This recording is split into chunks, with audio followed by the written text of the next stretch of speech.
Sammy, a lot of speculation. What the EU is going to do is allow 50% of customs checks on goods being lifted. Is that enough? No, it's not. And you've got to ask yourself, why are those customs checks necessary?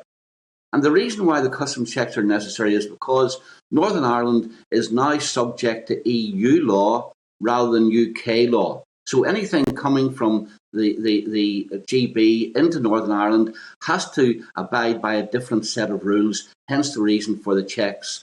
And unless the central issue of the protocol is dealt with, namely that Northern Ireland has now been lifted out of the United Kingdom and placed into the single market of the European Union, subject to all of the European Union laws.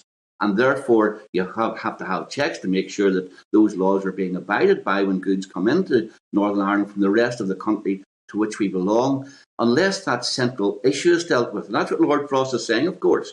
He's saying that, look, we have to deal with the fact that EU law applies to Northern Ireland and is imposed by the European Court of Justice. And here's the irony. Only 4% of our sales go into the EU. Only 5% of our firms actually deal with the EU. Yet every firm in Northern Ireland is subject to European Union law without any say of the people in Northern Ireland, the Assembly in Northern Ireland or the UK Parliament. And that's the central problem which has to be dealt with when there's renegotiation of the protocol.